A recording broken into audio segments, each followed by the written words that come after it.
जी पर, हमारे भरत भैया पर माँ का प्रभाव नहीं आया, पिता का प्रभाव आया। हमारे पिता कितने उदार, हमारे पिता कितने धर्मज्ञ, हमारे पिता कितने तितिक्षु, हमारे पिता कितने तपस्वी, हमारे पिता।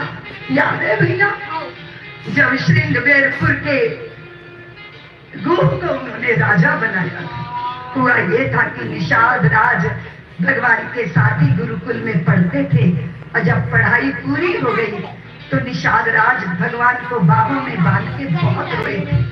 निषाद बहुत रोए, गुरु बहुत रोए, आप राजा बन जाओगे। और जब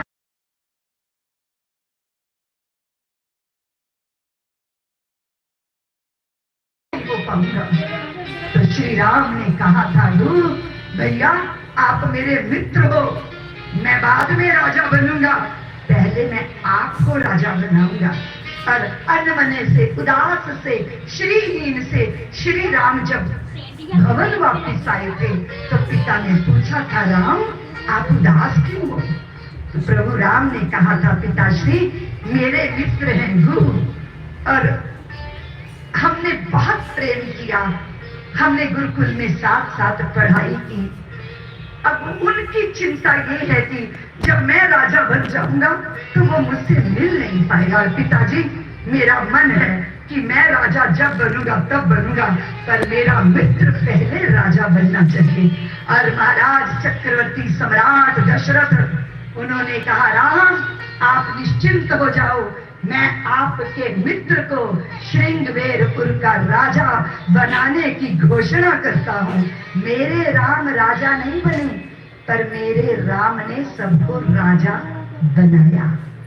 वो चाहे सुग्रीव को देख लो, चाहे विभीषण को देख लो, बाद में राजगद्दी पर बैठे।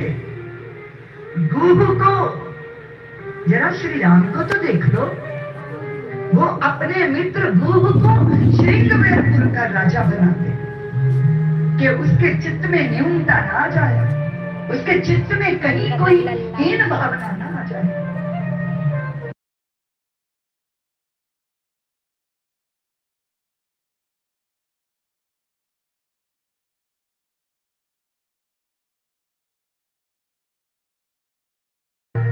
के ऊपर माँ का प्रभाव नहीं आया, पिता का प्रभाव आया। और श्री राम समझ गए कि लखन तरीका भेद से मेरी माँ की निंदा कर रहे हैं।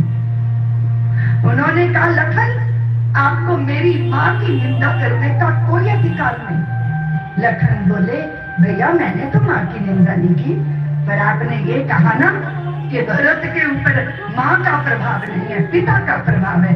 ये आप तरीके से माता कैकेयी के ऊपर उंगली उठा रहे हैं, और मुझे ये स्वीकार नहीं है।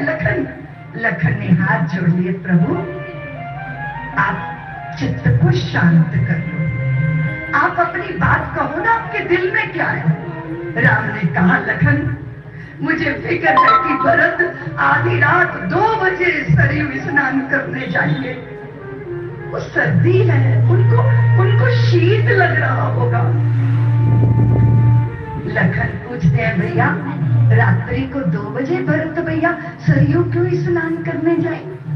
वो जाते हैं रात को 2 बजे, क्योंकि वो प्रातः ब्रह्म मुहूर्त में जब सारी अयोध्या सरयू में स्नान करती है तो भरत सामने नहीं आना चाहते, क्योंकि उन्हें लगता है कि अयोध्या में स्नान करते समय कोई मुझे देखेगा और उसके मन में ये आ जाएगा कि यही वो भरत है जिसके कारण राम को वनवास भोगना पड़ रहा है, और अयोध्यावासी का मन खराब ना हो जाए।